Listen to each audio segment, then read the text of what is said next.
This is a patient where in the last LSCS an IUCD was placed during cesarean section, which was done 2 years back. Now the patient presented with amenorrhea for 3-4 months and also complaining wanted to remove the IUCD because she wanted to have another conception.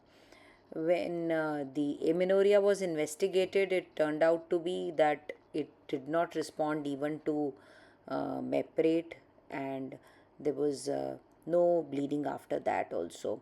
So an ultrasound showed that the IUCD was inside and there was no cryptomenorrhea. Urine pregnancy test was negative. So we thought, let us proceed with the hysteroscopy. On hysteroscopy, the os was found to be very tight.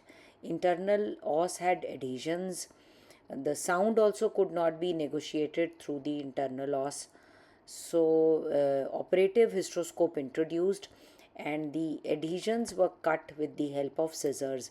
As we can see, the cavity could be seen just from the side of it, and the internal os was expanded. A little bit thread of copper T could be the copper containing coil could be seen in the canal itself, but the cervix, we knew if it is not opened a lot, then the IUCD will not come out of it.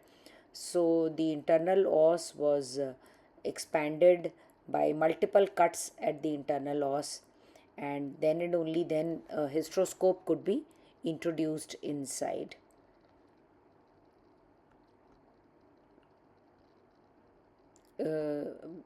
Since the larger size of 4 mm hysteroscope could not be introduced, so we moved over to 2.9 mm hysteroscope.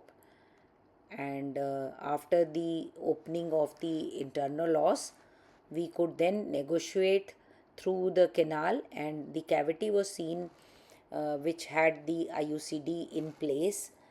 And it was also seen that there were a few adhesions at the fundus which had also held the limb of the IUCD stuck to its wall.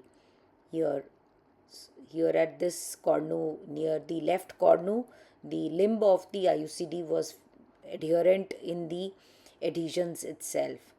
So then scissor was introduced. Here also it seems that on the right side also the limb was stuck just at the ostia. So instead of just pulling it out, we decided to first cut the adhesions inside near the limbs of the IUCD, so that it is first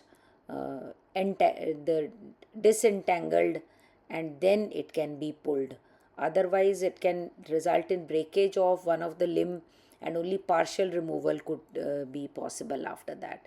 So we decided to cut the adhesions over which the limb of the IUCD was stuck.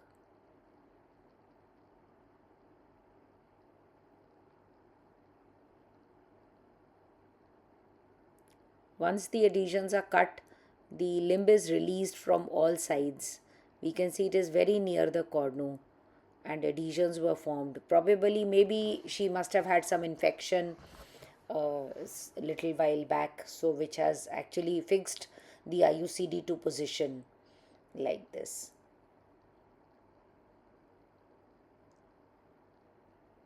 Then a grasper was introduced, and the limb of the IUCD held with the grasper, and the whole hysteroscope is removed outside with the IUCD in the grasper, and then it could easily be removed.